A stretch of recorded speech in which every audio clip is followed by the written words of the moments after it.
In the Middle East, terrorist leader General Kilbaba shocks the world when he invites a small but wealthy Arab emirate. He builds his reputation by showing no mercy. Now, in his secret bunker, he plans another attack using missile launchers, and one of his soldiers is actually concerned that this may cause a nuclear war. But he's just slapped in the face and gets together.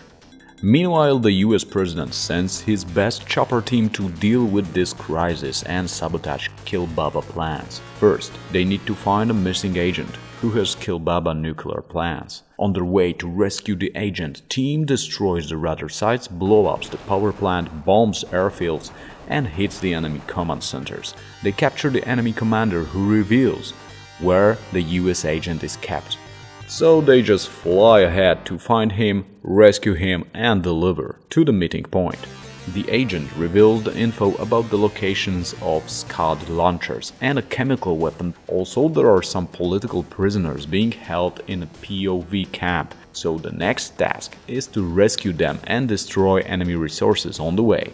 But Kilbaba at this point is aware of the US chopper, so he sends extra reinforcements to the area.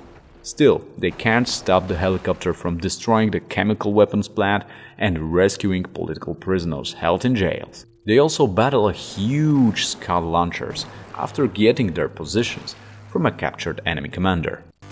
But soon the enemy strikes back and the US embassy is taken over by the terrorists, taking some UN inspectors as hostages also. It turns out that General Kilbaba has some biological weapons plant and underground ICBM missile silos in this area, so we can easily figure what's our next mission.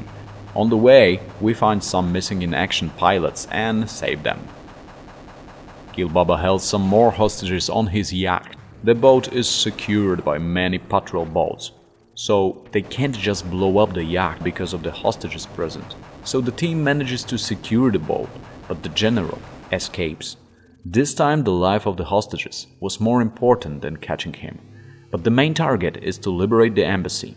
To do so, first they need to sabotage the defense system by cutting off the power, and nothing will do this job better than destroying a nearby power plant.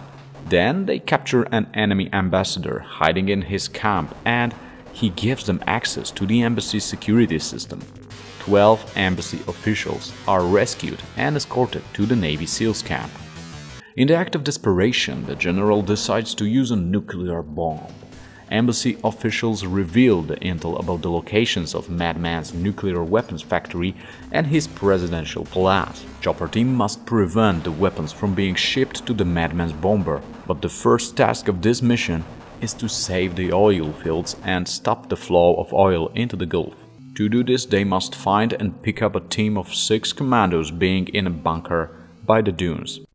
Chopper also is responsible for destroying ZSUS to avoid scorched earth. And it also turns out that there are some civilians being tortured in the underground bunkers, so the Chopper must deal with that and recover them. Now for stopping the shipments, General hid his nuclear bomb parts in garbage trucks, but the convoy also contains some decoy trucks with civilians on board, so the team must be super careful not to harm them. Then they fly to the nuke weapon plants and destroy the facility and burn the hell out of them. Plus, they capture some scientists. One of them testifies that a few nuclear bombs were successfully shipped to the bomber. So, they need to find and capture the general to prevent bombs from being dropped. But no worries, they know where he lives. They find his palace. And turns out that Kilbaba is hiding in the bunker below. So, a co-pilot is dropped to capture the dictator. And if that works, maybe he will lead US forces to the bomber. But it turns out that it was a trap and the co-pilot is taken to the bomber in General's APC. While the chopper reaches the landing zone, the general is already getting on the plane, but they manage to damage the bomber with missiles and rescue the co-pilot. But the plane is still trying to take off with Kilbaba himself taking the steers. Luckily for you and me, it gets destroyed before the takeoff and the madman is killed. Back in the USA, the team gets a medal from the President of the United States. And that's how the game ends.